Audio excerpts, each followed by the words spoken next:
창세기 1장 26절, 27절 말씀.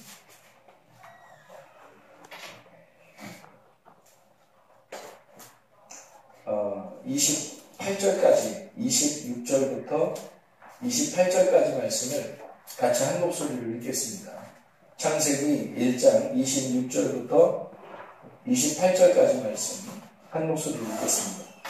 시작. 하나님이 이르시되 우리의 형상을 따라 우리의 모양대로 우리가 사람을 만들고 그들로 바다의 물고기와 하늘의 새와 가축과 온 땅과 땅에 기는 모든 것을 다스리게 하자 하시고, 하나님이 자기 형상 곧 하나님의 형상대로 사람을 창조하시되 남자와 여자를 창조하시고, 하나님이 그들에게 복을 주시며 하나님이 그들에게 이르시되 생육하고 번성하여 땅에 충만하라. 땅을 정복하라. 바다의 물고기와 하늘의 새와 땅에 움직이는 모든 생물을 다스리라 하십니다. 24절에 보면, 창세기 1장 24절에 보면 하나님이 이르시되 땅은 생물을 그 종류대로 내되 가축과 기는 것과 땅의 짐승을 종류대로 내라, 이렇게 되어 있거든요. 그러니까 땅의 짐승들을 만들어내는 장면이죠. 몇째 날이에요, 이게? 이게 몇째 날? 여섯째 날이죠. 여섯째 날이라는. 그래서 여섯째 날에 이 짐승들을 만들고, 그리고 또 이어서 뭘 만들어요? 같은 여섯째 날에 사람을 만들어요. 그죠? 그러니까 여섯째 날에 짐승도 만들고 사람을 만들어서 그 사람이 이제 짐승들을 다스리게 하자. 그런 이야기들을 지금 했단 말이에요. 여기 이제 사람은 남자와 여자를 만들고 할 때 27절에 남자와 여자를 만들고 할 때 그 27절 그 남자와 여자는 자칼과 네케바예요.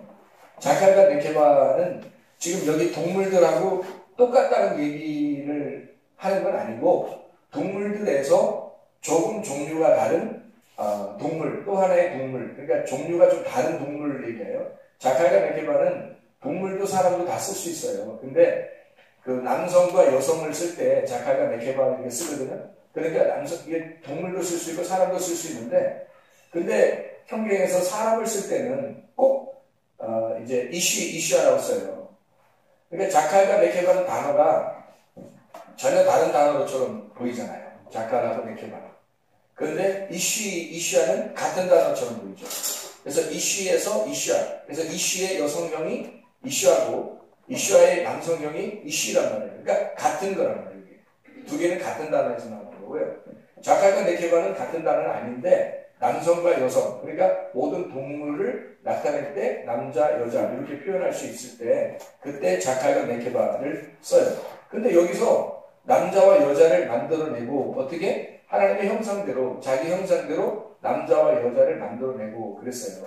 그래서 그게 자칼과 네케바를 만들어서 어디에서야 이제 진짜 사람이 되냐면 창세기 2장 7절에 돼서야 진짜 사람이 되죠. 그게 이제 거기서 뭘 받아요? 하나님이 생기를 불어넣어 주셔서 그 생기를 받고 나니까 이제 드디어 살아있는 혼이 된 거죠. 그래서 살아있는 혼, 하나님의 그 형상을 입은 진짜 하나님의 영을 가진 자가 되었다. 이게 이제 2장 7절부터 이야기하는 내용입니다. 그러고 난 다음에 22절에 보면, 창세기 2장 22절에 보면 이런 말씀을 해요. 여호와 하나님이 아담에게서 취하신 그 갈빗대로 여자를 만드시고 그를 아담에게로 이끌어 오시니까 그 아담이 이르되 이는 내 뼈 중에 뼈요 살 중에 살이로다. 이것을 남자에게서 취하였은즉 여자라 부르겠다. 이렇게 그러니까 여자로 부르는 거는 아담이 부르는 거예요. 그러니까 이슈에서 이슈가 나오는 거를 그냥 같은 거다. 너와 내가 같은 거다. 그래서 전혀 다른 종류의 짐승, 그리고 거기서도 좀 특별하게 자칼과 네케바라고 쓰면서 남자와 여자를 구분해서 이렇게 쓴 단어를 다시 이제 이슈아를 만들어 가지고 하나다. 그러니까 살이요, 내 살이요, 내 뼈다. 이거는 나는 너가 아니라 너는 나다. 그래서 너와 내가 나와 나로서 존재하는 우리가 되었다 이런 말이에요. 그러니까 자칼과 네케바는 너와 나죠. 그러니까 둘이죠. 이렇게 둘인데 이슈아는 우리가 된 거예요. 하나가 된 거예요. 나와 나. 그러니까 넌 내 살이고 내 뼈구나. 그 말은 뭐예요? 너 나지. 나구나. 너가 나라는 걸 내가 알았다 이거예요. 네가 나구나. 이런 걸 알았다는 거예요. 뭘 통해서? 갈비뼈로 만드는 거예요. 갈비뼈. 그래서 이 갈비뼈로 만들었는데 그게 깊이 잠들게 하고 그 옆구리에서 갈비뼈를 만들어냈다는 거예요. 갈비뼈로 이슈아를 만들어냈다는 거예요. 하와를. 그러니까 거기에 있는 그 갈비뼈는 이제 뭐를 설명하려고 한 거냐는 거죠. 갈비뼈로 여자를 만들었다. 뭐를 설명하고 있어요? 예를 들어서 지금 이제 모든 짐승을 하나님이 만들고요. 이게 6째 날이에요. 6째 날. 똑같은 날에 자칼과 네케바라는 이것도 이제 짐승이에요. 이것도 짐승인데 이제 남자와 여자를 구분해서 지금 짐승 동물을 설명하려고 지금 나온 단어예요. 6째 날에 이걸 만들고 여기서 이제 안식을 누리는 게 7째 날이란 말이에요. 안식을 하고 그 안식 안에서 아담이라고 하는 사람에게 하와를 만들어냈는데 이게 이제 이슈가 되고 이게 이슈아가 된다는 거 아니에요. 같은 거라는 거예요. 요거하고 요거는 좀 같다 이렇게 설명한 거 아닐까. 그러면 요게 이슈가 나라면 이 이슈아도 나가 되는 거라는 거죠. 그래서 이 두 개가 합해서 우리가 된다. 철저한 우리가 되는 것 이것을 이제 얘기하는데 여기서 뭘로 만드냐면 이슈에서 이슈아를 뭘로 만들어내면 이게 갈비뼈로 만들어낸 거예요. 갈비뼈. 그럼 우리가 이슈아를 잘 여러분이 알 때 이슈는 누구를 상징적으로 얘기하는 거예요? 예수님을 상징적으로 얘기하는 거라고요. 이게 예수님을 상징적으로 얘기하는 거고 이슈아는 누구를 상징적으로 얘기하는 거예요? 교회를 상징적으로 얘기하는 거예요. 그럼 이 교회가 뭘 통해서 나타난다고요? 갈비뼈를 통해서 나타난다. 그럼 갈비뼈는 뭐를 상징할 수 있어요? 성령님을 상징할 수 있죠. 이해가 되겠어요? 그러니까 이게 지금 이슈아나 이슈나 또는 갈비뼈나 이게 지금 다 같은 거 안 같은 거예요. 같은 거라는 거예요.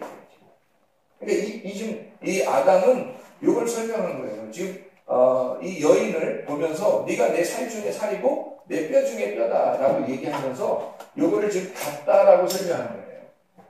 그렇죠? 그래서 이슈아는 갈비뼈를 통해서 나타났다. 그래서 이게 너와 내가 아니라 여기서는 너와 나죠. 여기서는 자칼이라는 내가 있으면 네케바라는 너가 있다는 거예요. 그렇죠? 그런데 여기서는 안 그렇죠. 여기서는 지금 창세기 2장 7절에 생기를 불어넣었어요. 생기 하나님의 영이죠. 하나님의 영. 하나님의 영을 여기서 창세기 2장 7절에 받고 그 다음에는 이렇게 되버립니다. 그러니까 하나가 되버리는 거예요. 저걸 보니까 하나. 이 생기를 받고 나서 여기를 이제 만들어내는 장면이죠. 이미 창세기 2장에 자칼과 네케바가 있는데 남자 여자가 있는데 여기에서 창세기 2장 7절부터 써서 다시 이걸 쓸 이유가 뭐였냐요.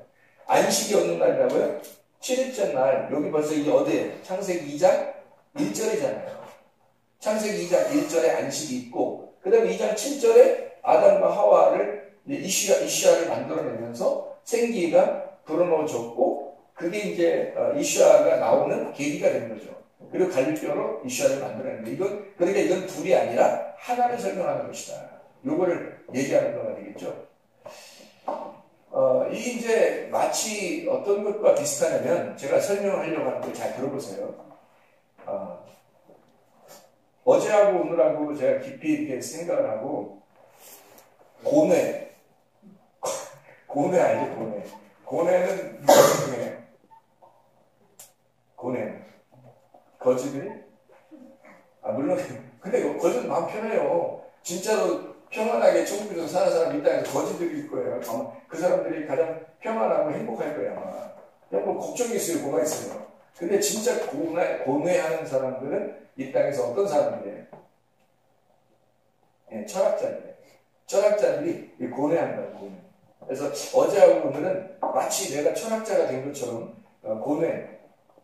고뇌를 시작했죠. 그래서 권해에서 이걸 이제 성경을 같이 여러분에게 같이 설명해 주려고 하는 겁니다. 제가 이걸 보면서 뭐를 이제 생각하게 되냐면 이 요한복음 15장에 1절, 2절을 보면요. 이 아버지가 뭐래? 내 아버지는 농부고 그리고 나는 아들 예수님은 포도나무죠. 포도나무고 너희는 가지라는 거예요. 이게 아버지가 농부고 아들이 포도나무고 너희가 가지 이렇게 되는 거죠. 그럼 너희가 가지면 여기서 이제 아버지 나오고 아들 나오고 너희 나오면 이게 이어서 나오는 게 뭐가 나와야 된다는 거예요. 당연히 열매가 나와야 된다는 거예요. 이게 아버지와 아들과 너희가 가지니까 가지는 반드시 열매가 나와야 되는데 그러면 여기서 아버지와 아들이 나왔으니까 다음에는 너희가 나오는 게 아니라 사실 뭐가 나왔어야 돼? 성령님이 나왔어야 되죠. 하나님 아버지, 아들 예수님, 그 다음에 성령님이 나왔어야 되잖아요. 그러니까 너희를 뭘로 지금 취급한 거예요? 성령으로 취급한 거죠. 그래서 성령으로 취급해서 이것이 가지. 그럼 우리가 성령으로 인해서 열매가 나타나요. 열매가 뭐라는 거예요? 성령을 통해서 뭐가 나타나요? 교회가 나타나는 거예요. 교회라는 열매가 나타나는 거예요. 그렇죠. 그러면 이거를 지금 여기서 요한복음 15장의 1, 2절에 내 아버지는 농부고 나는 포도나무고 너희는 가지다 할 때 그 너희를 어떤 너희를 얘기하는 거예요? 나무에 붙어있는 가지니까 포도나무에 붙어있는 가지니까 우리가 떨어져 있으면 나와 너가 되지만 내가 포도나무에 붙어있는 가지니까 나는 나가 되죠. 그럼 결국 나라는 것이 누구를 얘기하는 거예요? 아들 예수님의 아들들을 얘기하는 거죠. 그러니까 아들 예수님의 아들들, 그러니까 아들 예수님은 하나고 그분 너희가 가지니까 아들에 있는 아들들이죠. 그렇죠? 그러면 아들이 있는 너희 아들들이니까 요거는 같은 거라는 얘기입니다. 그걸 설명하는 거죠, 주님께서. 그래서 너희 가지를 통해서, 그럼 너희는 분명히 성령이 나와야 되는 위치에 우리 너희라고 나왔다는 얘기는 이 성령을 뭐라고 본 거예요? 또 다른 예수로 본 거죠. 너를 뭐로 본 거예요? 또 다른 예수로 본 거란 말이에요. 그러니까 그래야 열매가 맺는 거고 그 열매는 너를 통해서 뭐가 나오는 거죠? 그 성령이라는 보혜사를 통해서 뭐가 나온다? 그 갈빗뼈를 통해서 이슈아라는 열매, 교회가 나온다는, 신부가 나온다는 거죠. 그러니까 네가 포함되지 않으면, 너라는 가지가 포함되지 않으면 교회는 형성될 수가 없다는 얘기가 되겠죠. 그렇죠? 그러니까 여기서 다시 한번 쓴다면 아버지와 아들과 성령이 같은데 이걸 교회라고 본다 이렇게 할 수 있겠죠. 이게 지금 여기서 어떻게 형성된 거예요? 이게 지금 성경에 나오는 엘로힘이죠. 그러니까 이걸 다 똑같이 나와서 이걸 우리라고 하는 엘로힘이라고 얘기한 거란 말이죠. 맞아요, 틀려요? 맞죠? 이게 성경이라고. 이게 성경이라고. 그러면 이 엘로힘이 세상을 만드셨다라고 할 정도면 우리가 그 안에 같이 포함되어 함께 기뻐했다. 그 영들이 함께 기뻐했다는 말이 나오죠. 그게 같은 의미에서 그래서 우리가 우리 형상대로 만들었다. 그럼 우리 형상이 조금 더 벗어나면 어떻게 해요? 우리가 안 되죠. 형상에서 벗어나면 우리가 안 된 거예요. 그래서 하나님의 형상, 하나님의 모양대로 되어 있는 것이 뭐냐는 거예요. 그게 교회라는 거예요. 교회. 그래서 교회가 우리가 되는 철저한 이 땅에서 우리로서의 삶을 사는 하늘나라에 올라가는 것도 교회. 그래서 하늘나라에 올라가면 새 예루살렘이라는 신부인 교회가 형성되는 거예요. 그게 성경에서 말하는 우리라는 얘기죠. 그러니까 나와 너라고 하는 건 철저하게 개인주의고요. 그 나와 너라고 하는 건 이걸 분리를 시키는 거잖아요. 그래서 분리시킨다는 말을 뭘로 표현할 수 있냐면요. 관역이 이렇게 있잖아요. 여기서 벗어나면 분리가 되는 거죠. 벗어나면 분리. 그러면 이걸 죄라 그러고요. 이걸 탕자라 그럽니다. 그죠? 죄인이니까 이게 분리가 됐으니까 여기 관역에서 이 관역은 하나님이라고 그러는 거고 그래서 분리가 되면 죄라고 하는 탕자가 되는 거예요. 그럼 여기 다시 돌아오면 하나님께로 관역으로 돌아오면 이걸 회개라고 그래요. 이걸 회개. 죄를 회개했다. 그러면 여기서는 돌아온 탕자가 되는 거예요. 돌을 씌운 돌아온 탕자가 되는 거예요. 그래서 여기 분리가 됐다가 하나님께 다시 돌아오면 이게 하나 되면 들어요. 하나. 그래서 이게 우리가 된 거예요. 그죠? 관역이라고 하는 데서 벗어나. 이게 그걸 이제 성경에서는 뭐냐? 이걸 벗어나면 이걸 불의하다 그래요. 여기서 돌아오면 이걸 의롭다 이렇게 말하는 겁니다. 그러니까 의가 뭐냐? 도대체 의가 뭐냐? 의가 뭐냐면 하나님께 돌아가서 하나님과 하나가 되면 의라는 거예요. 그 불의가 뭐냐? 불의가 뭐야? 의롭지 않다는 게 뭐야 그럼? 죄라는 게 뭐고? 하나님께서 벗어나면 그걸 불의하다는 거예요. 그것을 사람들이 죄라는 모습으로 생각으로 또는 행동으로 보여주고 있는 거예요. 이 세상에 지금 죄라는 모습으로 하나님과 떨어져 나갔다는 것을 보여주고 있는 겁니다. 자, 거짓말하죠. 미워하죠. 욕심내죠. 화내죠. 다 뭐예요? 하나님하고 지금 떨어져 있다는 걸 보여주고 있는 거잖아요. 음란하죠. 외식적이죠. 하나님하고 벗어나 있는 것을 죄라고 하는 것을 여기서 보여주고 있는 사람들. 그 모습을 볼 때 누굴 발견해야 돼요? 나라고 하는 걸 발견해야 돼요. 내가 어떠한 거냐? 지금 내가 어디에 있느냐? 어떤 게 죄고 어떤 게 이거 하나를 얘기하는 거냐? 내가 어떻게 해야 되냐? 지금 나는 요거를 지금 알아야 된다는 거야. 이걸 알려고 성경을 보는 거예요.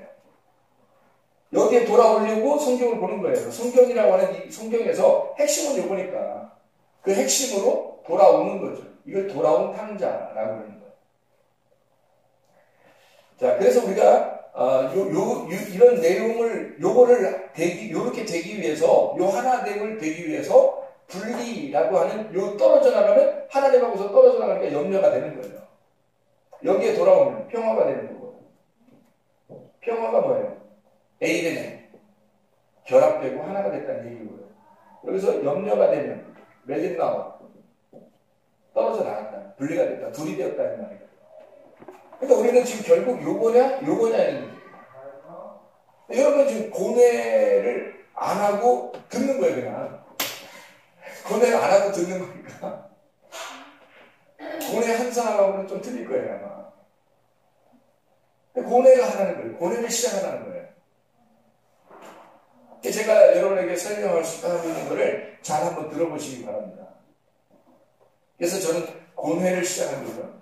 고뇌했죠. 그래서 고뇌해서 지금 요거를 좀 설명하고 있는 거예요. 아버지와 아들과 성령 이게 떨어져 나갈 때 나와 떨어져 나가 분리된 게 아니라 개인주의는 그러니까 하나님하고 하나가 못 돼요. 개인주의. 그러니까 내가 개인주의가 됐다라는 얘기는 죄인이라는 얘기예요. 그게. 나는 나야. 뭐 이렇게 하는 사람들 있잖아요. 그 죄인이라는 뜻이에요. 나 죄인이야.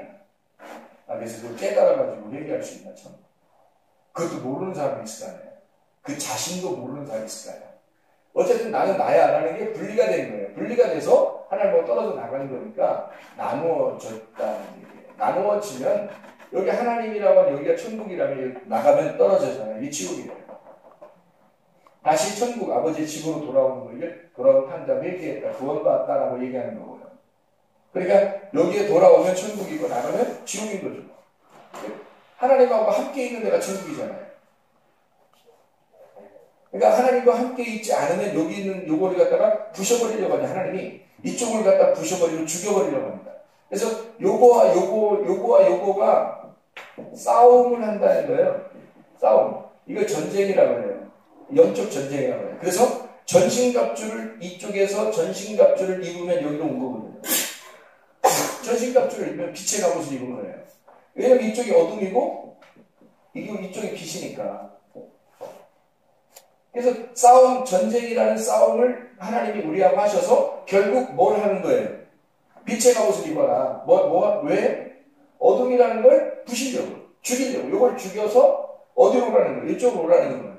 그러면 그 오라는 이유가 뭐예요? 하나님께 오라는 얘기는 천국 오라는 얘기예요. 네가 분리가 돼서 떨어져 나가면 그 어둠 가운데 지옥에 있는 거니까 하나님하고 함께 없는 거니까. 그래서 이걸 하나님에게 돌아온다? 하나님에게 돌아올 수 있도록 이거를 이 불의한 자들에게, 이 불의한 자들에게 싸워, 부셔, 죽여. 그래서 임마누엘 하시는 거예요.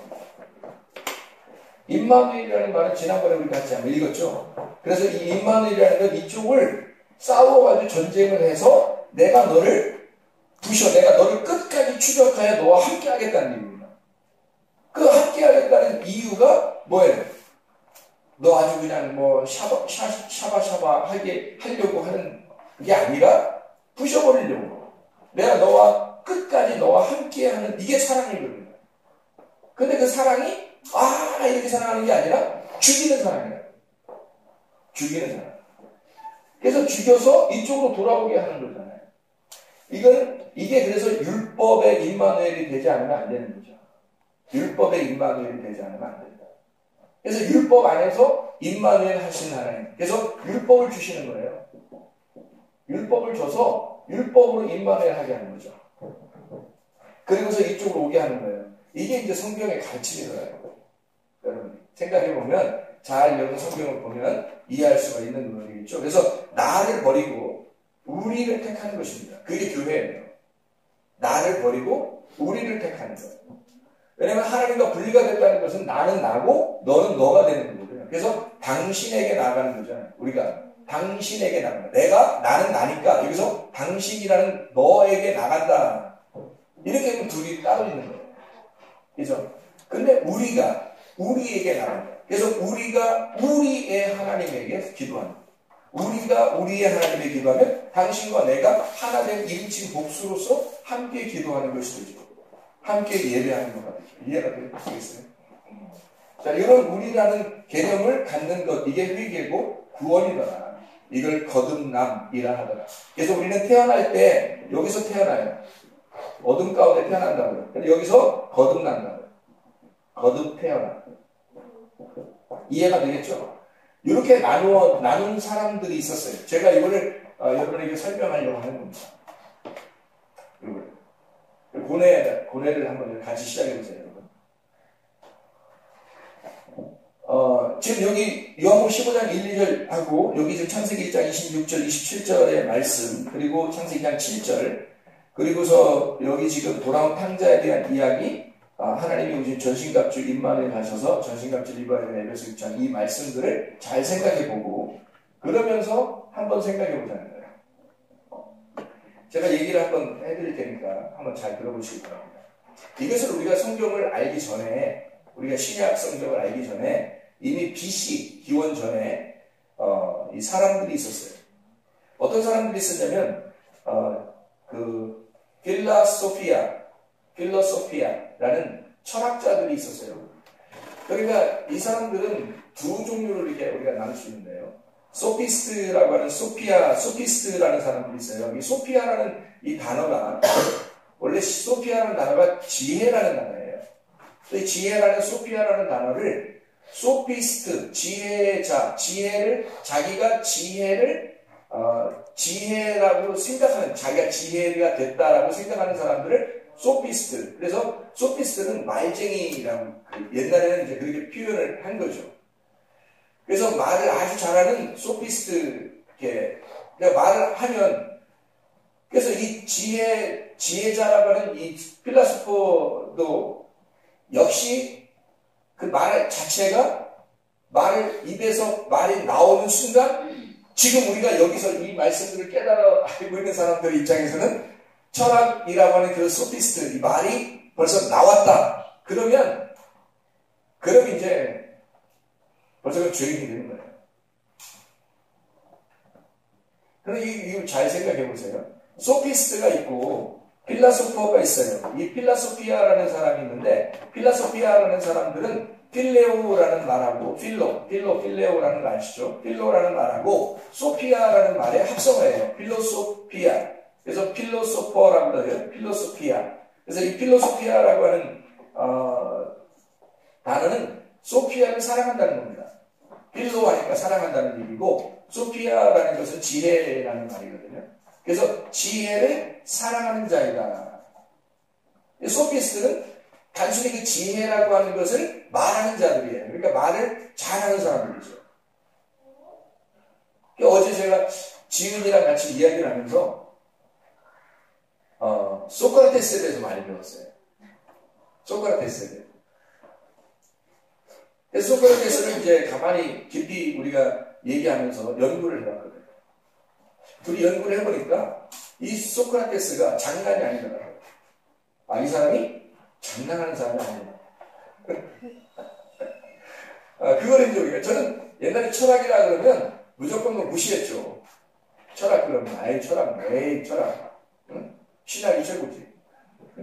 우리는 뭐 신을 연구하는 자들이니까 철학 정도는 뭐 이건 뭐, 사람을 연구하는 거니까 이거는, 사람들의 철학이다. 이렇게 생각, 실제로 또 철학하는 사람들이 뭐 수염 기르고 머리 기르고 이렇게 앉아있고 막 이렇게 또 자살도 하고 이렇게 하기 때문에 별로 이렇게 그 좋은 이미지가 없어요.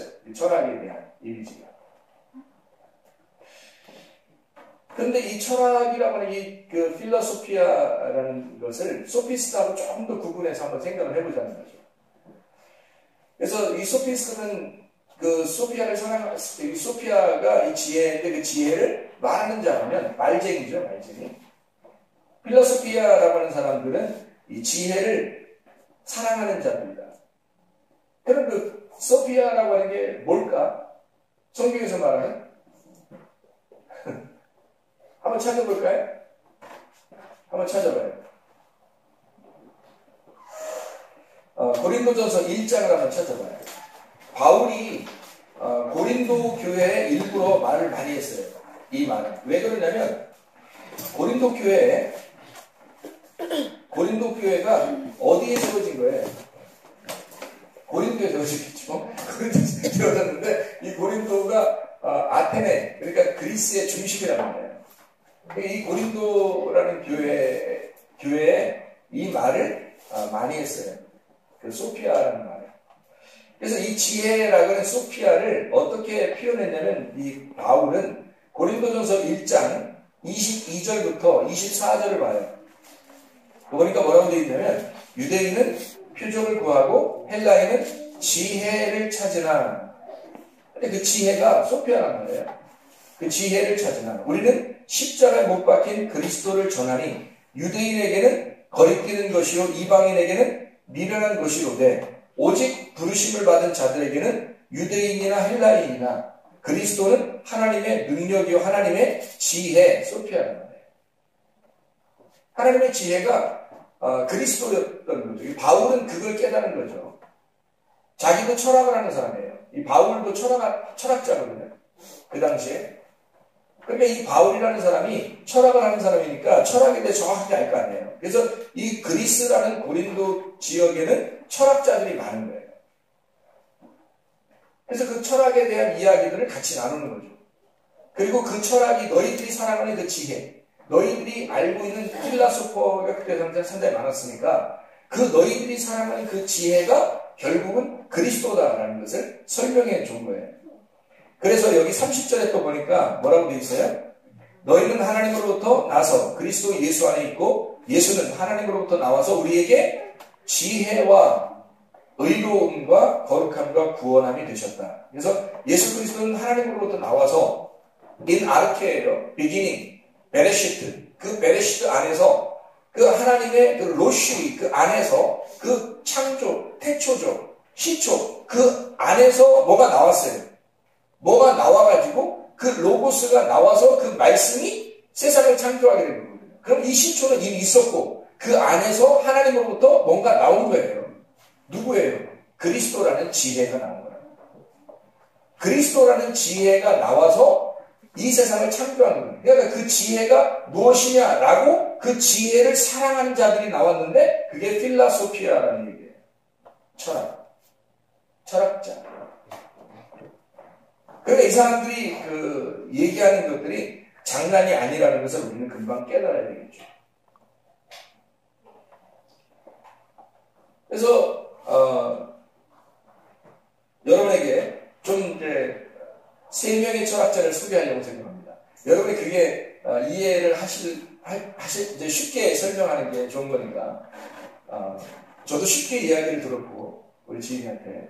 저도 쉽게 이야기를 할 거예요. 세 명의 철학자가 이 3대 철학자라고 해요. 이 사람들이 보통 알기로는 3대 철학자, 어떤 철학자냐면요. 소크라테스, 그리고 플라톤, 그리고 아리스토텔레스. 그러니까 소크라테스의 제자는 플라톤이고 플라톤의 제자가 아리스토텔레스라는 유명한 사람이에요.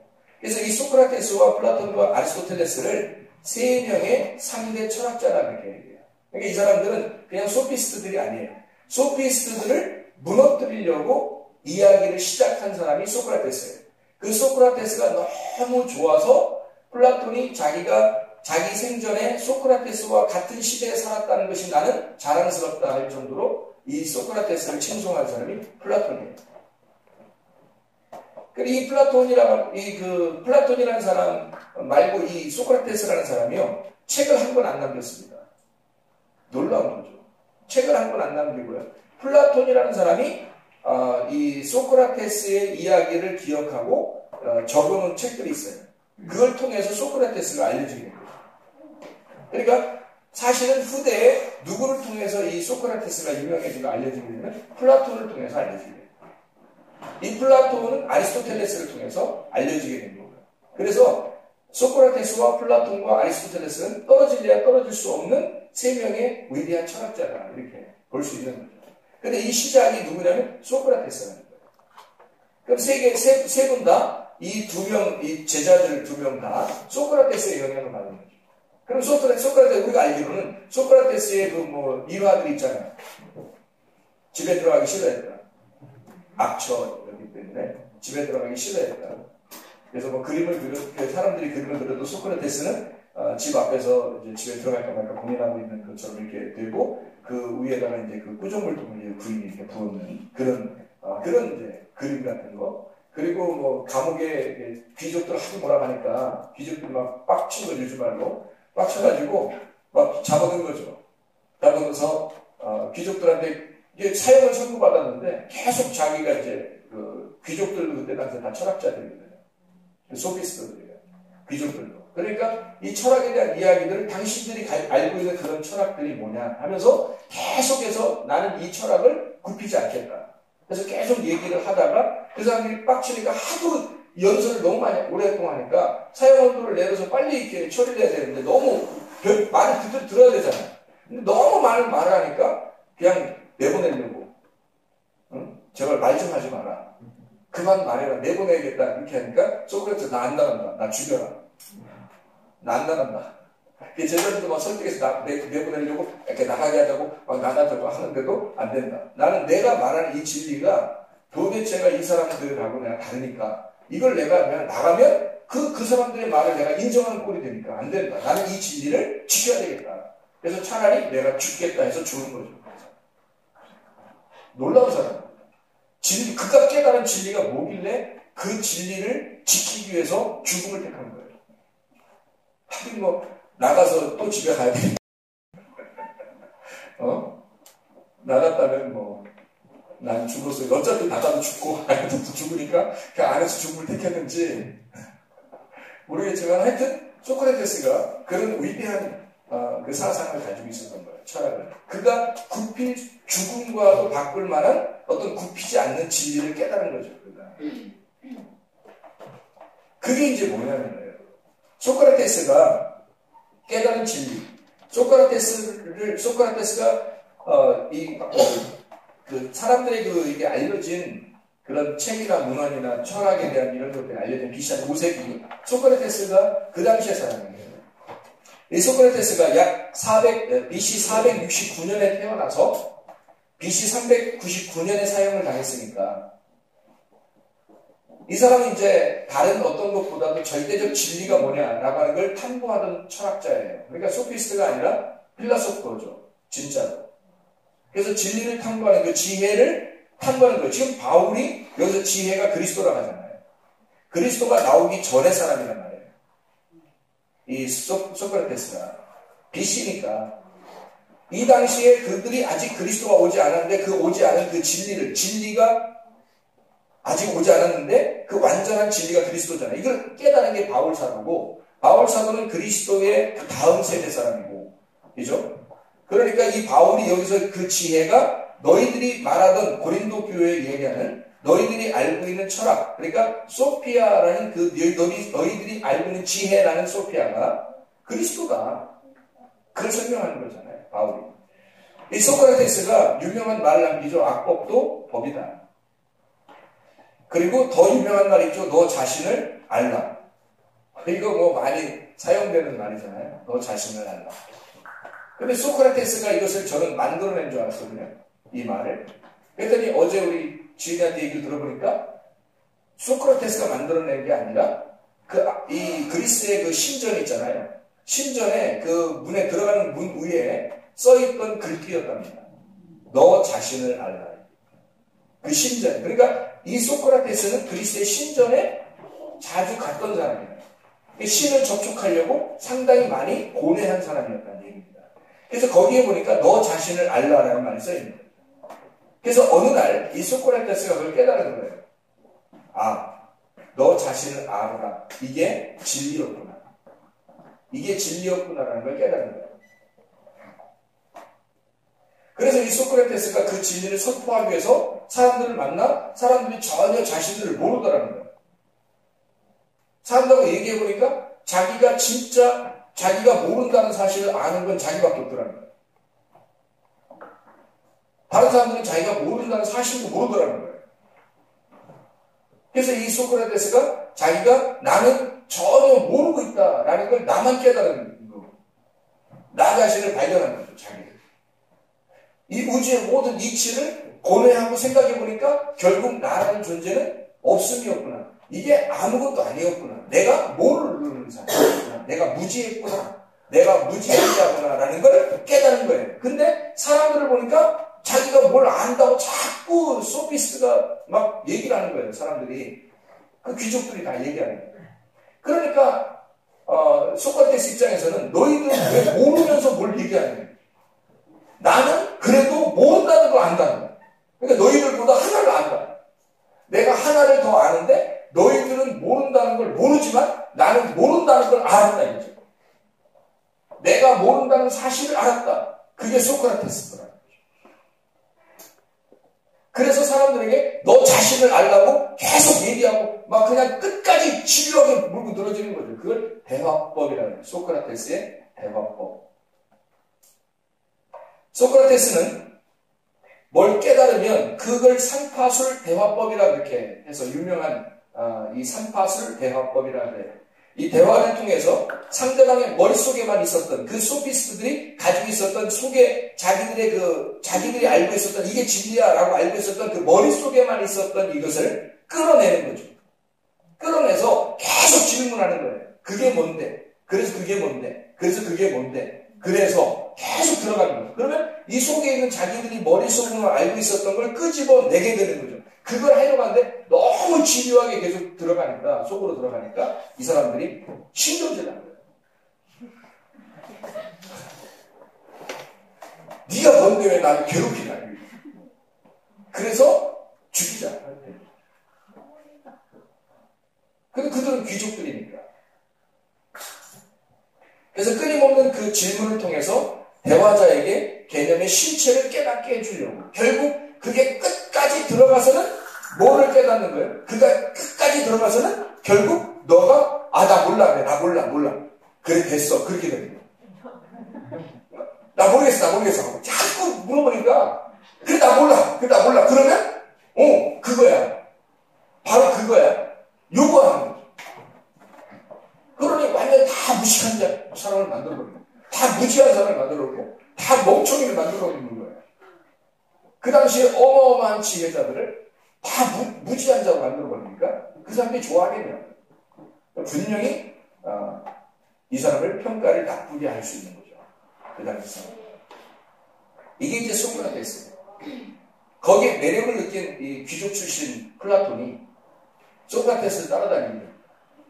플라톤이 이제 소크라테스 따라다니는데 소크라테스는 책도 하나도 안 남기잖아요. 글도 안 쓰고. 그러니까 말만 하는 거예요. 계속 집요하게 말해서 결국 끝장을 내는 거죠.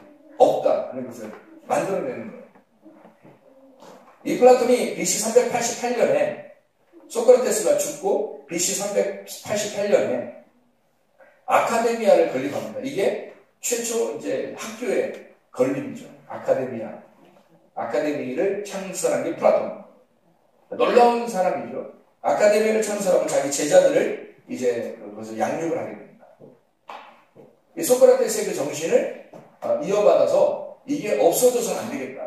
이런 놀라운 지혜는 없어져서는 안 된다 해서 제자들에게 그거를 이제 선포하기 시작한 거죠. 동로마 제국의 그 유스티아누스가 이 아카데미를 폐지할 때까지 약 900년 동안 이 아카데미가 존재했다니까 어마어마한 이 철학의 그 성장을 가져왔죠. BC 347년에 플라톤이 사망하게 되고요. 이 플라톤의 그 주장이 어떤 주장이냐면 이데아론을 주장합니다. 이데아론이라는 게 어떤 거냐면요. 이런 거예요. 우리가 알고 있는 이런 자연 있잖아요. 우리가 알고 있는 자연. 지금 우리가 지금 여기 앉아있는 이 사람 있잖아요. 이거는 허상이라는 겁니다. 이게 그림자다. 그 너머에 실체가 있다. 그러니까 그 속에 파고 들어가면 실체가 나온다는 거예요. 그래서 여기 있는 보이는 현상은 다 허상이다. 보이는 건 보이는 진짜가 아니라 다 거짓이었다라는 것을 얘기해요. 그러니까 소크라테스의 그 사상에서 한 발짝 더 나간 거예요. 아무것도 없다는 소크라테스하고 아무것도 무지하고 모든 것이 무다라는 그 사상을 가진 소크라테스에서 한 발짝 더 나가는 게 플라톤이거든요. 이 플라톤이 한 발짝 나가서 뭐 하냐면 아니다. 아무것도 없는 게 아니라 실체가 있는데 안 보이는 거다. 이렇게 얘기하는 거죠. 실체가 있는데 그러니까 진짜는 그러니까 영적인 보이지 않는 세계가 있는 거다. 라는 것을 플라톤이 처음으로 주장하게 됩니다. 어서 많이 듣던 얘기 아니에요? 어서 듣던 얘기 아니에요? 그죠? 그 교회에서 얘기하는 거 아니에요, 이게 교회에서 얘기하는 얘기들이거든요. 여러분, 교회에서 성경을 보면서 진리를 깨달으면 다 뭐라 그래요? 우리는 없음이야. 그렇잖아요. 또 더 나아가서 진리를 깨달으면 실체가 따로 있어. 이렇게 됐잖아요. 우리가 보이는 건 보이는 게 아니라 보이지 않는 걸 믿는 게 진짜 믿음이야. 라고 얘기합니다. 그래서 믿음은 보이지 않는 것들의 증거가 되고 실상이다. 이렇게 하잖아요. 그게 진짜 믿음이다. 라고 얘기합니다. 플라톤이 이미 그 사상을 가지고 있었어요. 그러니까 플라톤이 죽기 전까지 그는 이데아 사상을 굉장히 고수하고 사랑했던 거죠. 그래서 이데아라고 하는 이 감옥에 갇혀있는 우리들을 풀어주면 어느 날 이 자유와 진리를 발견해서 그 속에 실체를 발견해서 나가면 진짜 해방된 자유를 만나면 그 진리가 우리를 자유케 하면 이데아를 만난다는 거죠. 그래서 그 이데아를 만나면 실체를 보게 되고 실체를 만나게 된다. 그럼 이쪽 가짜에서 진짜를 만나게 된다는 거죠. 이걸 주장한 게 플라톤이라는 사람입니다. 절대적 진리라고 하는 이데아 세계와 절대적 의로움, 그러니까 절대적 의로움과 다른 절대적 의롭지 않은 절대적 불의함, 그러니까 빛과 어둠을 나누는 거예요. 선과 악을 나누는 거예요. 실체와 그림자를 나누는 거죠. 이게 플라톤의 사상입니다. 이 플라톤이 죽고 아리스토텔레스가 이제 등장하게 돼요. 이 아리스토텔레스가 놀라운 이야기를 또 합니다. 그러니까 이 3대 철학자라고 하는 데서 이게 이 사람들이 장난이 아니구나 하는 걸 우리가 깨닫게 되죠. 신약 성경이 나오기 전에 이미 이 사람들이 이걸 정립을 하는 거예요. 이게. 그러니 우리가 이 장난이 아니라는 걸 깨달아야 되죠. 이 아리스토텔레스는 BC 335년에 리케이온 학교를 건립합니다. 이 사람도. 제자들을 양성해요. BC 322년에 아리스토텔레스가 사망합니다. 왜 제가 이 사망하는 얘기를 하냐면 예수님 오시기 전 300년대의 사람이라는 걸 설명하기 위해서요. 예수님이 오시기 전 300년의 사람, 300년 전, 400년 전의 사람이니까 이 사람들은 그 오래전에 바울이 나오기 전에도 이미 이런 철학이 중심이 돼서 정리가 되어 있었던 일이에요. 이런 철학이. 정리가 돼 있었다는데 그거를 알고 있는 자들이 고린도서에 나와 있는 그리스 사람들이에요. 헬라 사람들이란 말이에요. 그래서 헬라 사람들이 왜 지식을 구하는지를 알겠죠. 이 사람들이. 그 헬라 사람들이 지식을, 로마가 그리스를 무너뜨렸을 때 그들의 지식까지 무너뜨리지 못하잖아요. 잘 생각해 보세요. 그리스가 로마의 앞에 있는 나라거든요. 그러니까 그리스가 이미 철학을 구축을 하고 있었다고. 그 사상을. 그걸 그대로 가지고 오는 데가 로마고요. 그러니까 로마 시대에 예수님이 오셨으니까 그 예수님이 오시고 난 다음에 바울이 고린도서를 쓴 거니까 이 지혜, 너희들이 알고 있었던 그 소피아가 지혜가 예수입니다. 라고 그리스도라는 것을 설명하는 거죠. 바울은 그것도 뭐 일부러 이걸 설명하는 이유가 있어요. 그리스도라는 것은. 바울이 놀라운 사람이에요. 바울은 진짜 이데아를 만난 거죠. 이쪽의 실체를 만난 사람이에요. 그가.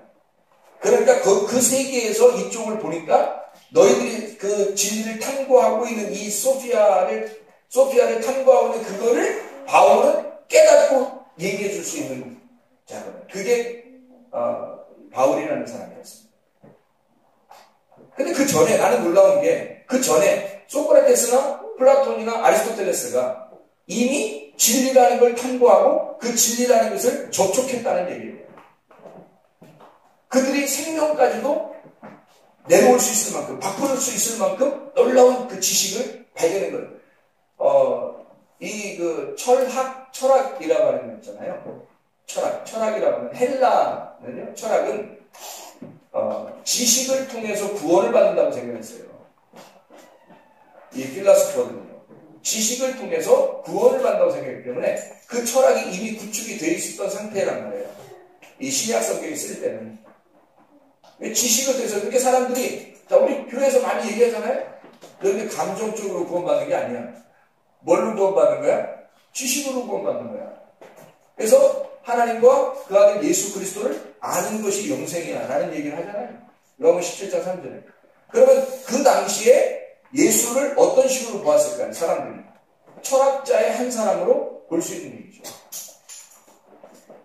어떤 이런 자들처럼 소크라테스나 플라톤이나 아리스토텔레스처럼 이렇게 이야기하는 자들 중에 한 사람이 나타나 예수 그리스도가 자기가 깨달은 어떤 진리를 선포하는 것으로 이야기를 들을 수 있는 거죠.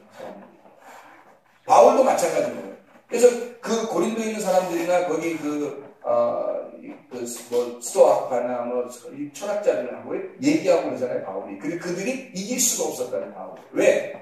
이 바울은 이데아를 경험한 사람입니다. 그러니까 적어도 그들이 가지고 있었던 철학이 소크라테스나 플라톤이나 아리스토텔레스의 철학을 가지고 있었던 건데 그걸 실제로 경험하고 만난 사람이 바울이란 말이에요. 이걸 누가 이기나요? 나는 봤다 그러는 거죠. 그 사람들은 보려고 찾아가는 거고 바울은 나는 봤다 그러는 거예요. 나는 봤다, 난 들었다, 난 만났다. 그러는데 누가 당하냐고요, 그거를. 그래서 그 영적인 세계를 설명하는데 당할 수가 없죠. 근데 그거를 지금 문제는 우리 나라 사람들이나 교회 다니는 사람들은 이걸 탐구 안 한다는 거예요. 고뇌해 본 적이 없다는 거예요. 탐구하지도 않는다는 거예요. 그냥 텔레비를 보고 잡담하고 먹고 자고 놀고. 이래서 어떻게 진리를 만나요? 여러분 토요일날 이렇게 나와서 그래도 하나님 말씀 들어보고자 이렇게 나오는 사람들은 진짜 필라소퍼입니다. 소피아를 사랑하는 사람. 뭐 어떤 여자 사랑한다는 얘기 아니에요. 지혜를 사랑하는 자들이란 말이에요. 지혜를 사랑하는 자. 자, 아리스토텔레스만 잠깐 설명하고 우리가 결론을 냈죠. 아리스토텔레스라는 사람은 BC 335년에 리케이온 학교를 건립하고 332년에 죽었다고 했습니다. 그러니까 예수님 나오기 전 300년 전, 그리고 바울이 나오기 전 한 400년 전쯤에 죽은 사람이에요. 근데 이 사람은 이걸 또 이야기했어요. 뭐라고 이야기하냐면 오늘 지금 제가 여러분에게 얘기한 창세기 1장 26, 27절의 이야기, 그리고 여기 지금 요한복음 15장 1절과 2절의 이야기, 여기에 있는 이야기를 이 사람이 한 거예요. 이게 뭐냐, 우리. 이게 어떻게 된 거냐. 이 사람은 형상과 실체가, 플라톤은 완전히 나눈 거거든요. 그림자와 실체가 다르다. 허상과 진짜가 따로 있다. 그래서 보이지 않는 게 실체고 보이는 것은 거짓이다. 이렇게 나눈 게 플라톤이란 말이에요. 근데 이 아리스토텔레스는 아니다. 요 두 개가 다 중요하다. 이 두 개는 합쳐서 하나다. 형상과 실체 둘 다 영원한 것이고 이 둘이 결합함으로써 우주의 본질적인 성격이 부여된다 해서 일원론. 플라톤은 이원론, 둘로 나누다. 빛과 어둠을 나누고, 그리고 이 아리스토텔레스는 둘이 빛과 어둠은 하나다.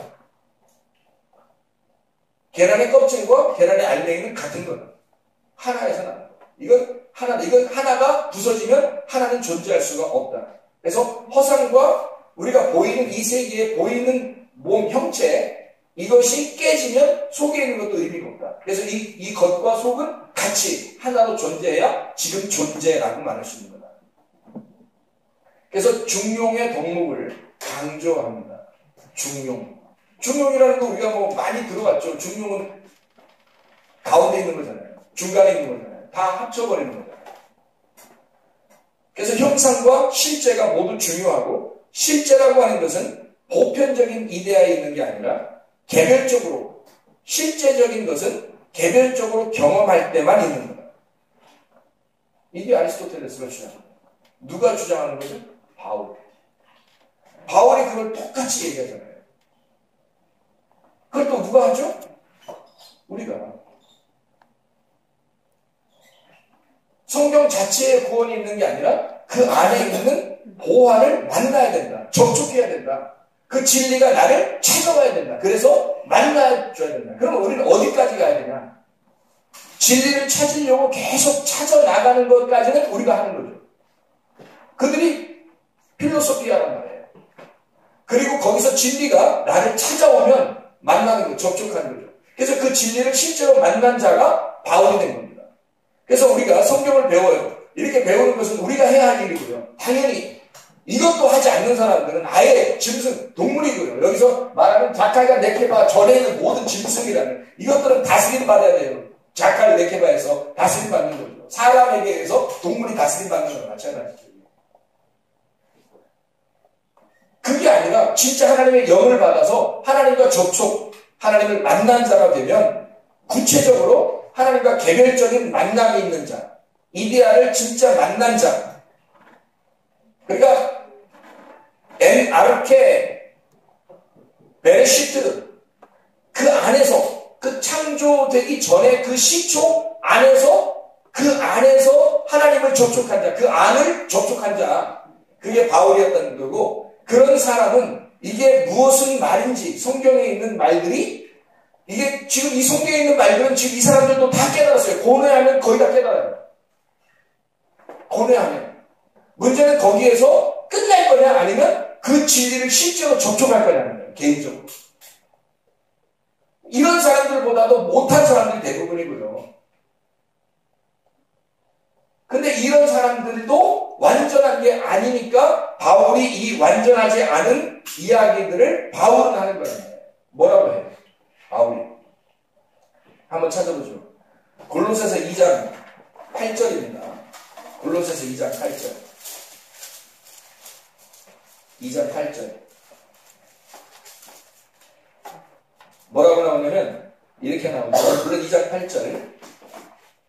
누가 철학과 헛된 속임수로 너희를 사로잡을까 주의하라. 이것은 사람의 전통과 세상의 초등학문을 따르며 그리스도를 따르니 아니니라. 그리스도하고 구분해 놨죠. 그리스도는 어디에 있는 자인데? 엔아르케, 창조 안에 있는 자고, 우리는 창조된 안에서 그 창조자를 만나러 가는 그냥 필로소피아란 말이에요. 지식을 그냥 사랑하는 자들이고 그걸 찾아가는 사람이란 말이에요. 그게 철학이라는 거예요. 이 철학이라고 하는 이 철학이란 필로소피아, 철학이라는 필로소피아. 이거는 여성 단수예요. 여성 단수. 이게 필로소포스에서 나온 건데 이 필로소포스가 철학자들이에요. 그게 남성 복수예요. 그래서 여자들은 철학을 할 수가 없었습니다. 그 옛날에 영화 우리 한번 봤죠. 여자가 철학한다고 죽이잖아요. 여자는 철학을 할 수가 없는 거예요. 남성 목소리가. 지금 뭐 남자나 여자나 구별 없이 주님께서 다 진리를 탐구하고 하고 구하고 찾고 두드리라고 하잖아요. 얼마나 놀랍습니까? 하나님께서 우리를 사랑하시는 분이죠. 사도행전 17장 18절, 사도행전 17장 18절, 그게 철학자들입니다. 17장 18절. 어떤 에피쿠로스와 스토아 철학자들도 바울과 쟁론할세, 어떤 사람은 이르되 이 말장이가 무슨 말 하고자 하느냐 하고, 어떤 사람이 이르되 이방 신들을 전하는 사람인가 보다 하니 이는 바울이 예수와 부활을 전하기 때문이다. 이렇게 얘기해요. 철학자들. 그 당시에는 이미 보세요. 아까 제가 지금 몇 년도에 사망했다, 몇 년도에 태어나서 몇 년쯤 학교가 건립됐다 이런 얘기들 하잖아요. 그게 바울이 나오기 엄청 전에 한 400년 전쯤에 이미 이루어 형성이 되어 있었던 철학들인데, 그거를 바울이 와서 다른, 그러니까 그들이 추구하는 진리의 너머에 있는 어떤 자를 소개하는 거예요. 접촉한 자를. 그가 접촉한 누군가를 소개하는 거예요. 그러니까 사람들이 이상하다 보는 거죠. 그러니까 이게 우리들을 깨려고 그러냐. 우리의 이 생각, 소피아를 사랑하는 이 마음을 깨려고 그러냐. 너 어디 왔냐? 너 어디 출신이야? 뭐 이렇게 되는 거예요. 이 철학자들. 그래서 우리는 골로새 2장 8절에 말하기를 주의하라 그랬어요. 잘 깨어서 주의해봐라는 거예요. 깨달아 알아라는 뜻이에요. 블레포라는 단어인데요. 잘 깨달아 알아라 그런 뜻이거든요.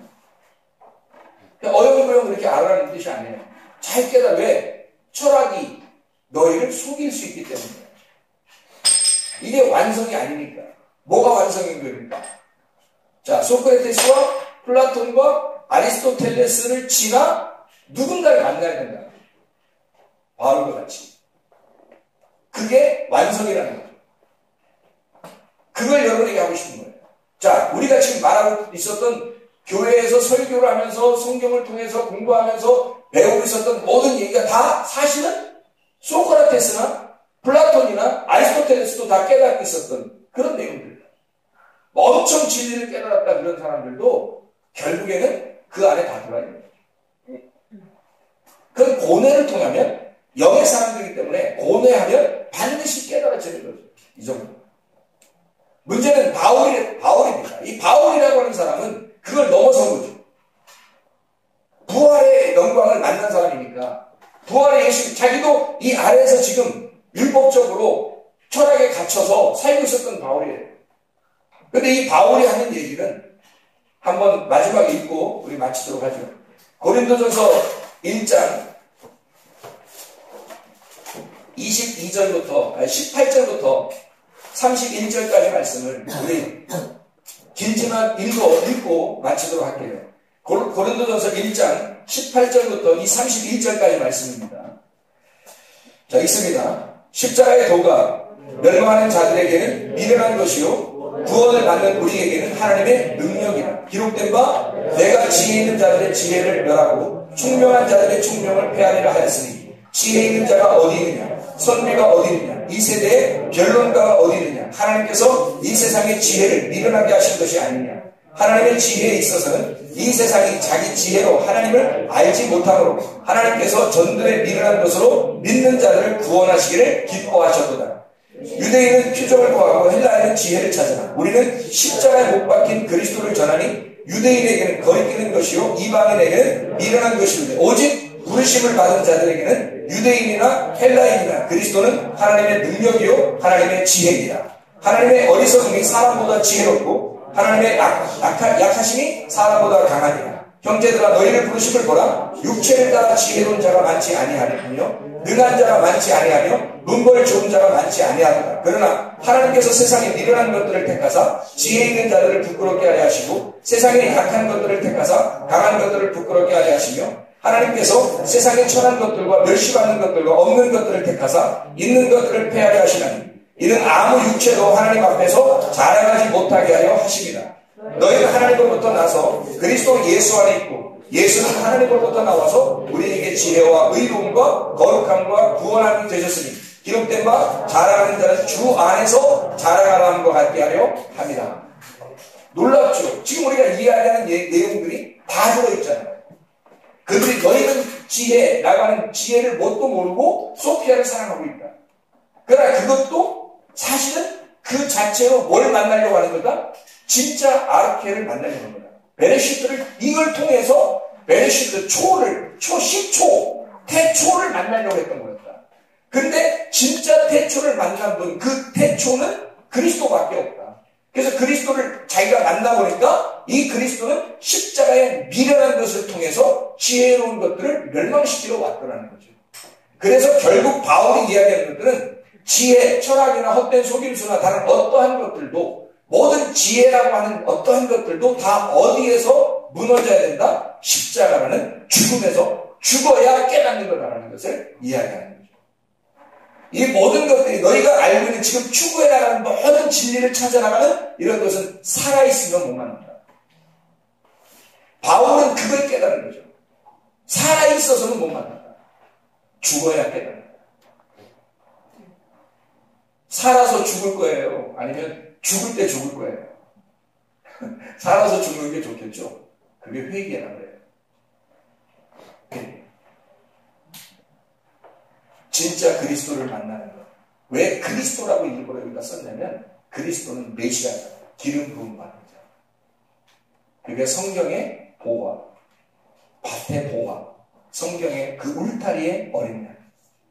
그가 그리스도로 오시잖아요. 그 왕이시면서 왕이 통치가 섬김, 섬김이 통치. 부활은 죽음이고 죽음은 부활이라는 걸 깨닫는 거죠. 그게 이 바울이 선포하고 싶었던 십자가의 도란 말이에요. 여러분, 우리 주님 안에서 주님을 진정으로 만났었습니까? 그 정도 만나려고 추구하고 진리를 찾아나가는 사람은 철학자들도 거의 다. 바울이 오기 몇백 년 전부터 이미 그런 것은 이 세상을 지배하고 있었습니다. 그러나 바울이 와서 그 모든 철학을 부시면서 그걸 깨부시고 진짜 진리인 그리스도를 말하기 시작합니다. 그게 미련해 보일지라도 그 교회 안에 있는 너희들은 미련하게 보일지 모르나 밖에 세상 나가면 다 지혜로운 자가 있고 너희들 안에는 우리는 미련한 자밖에 없지 않느냐. 그러나 우리는 그리스도를 깨달았다. 그리스도는 십자가의 도를 밝히는 겁니다. 기도하겠습니다.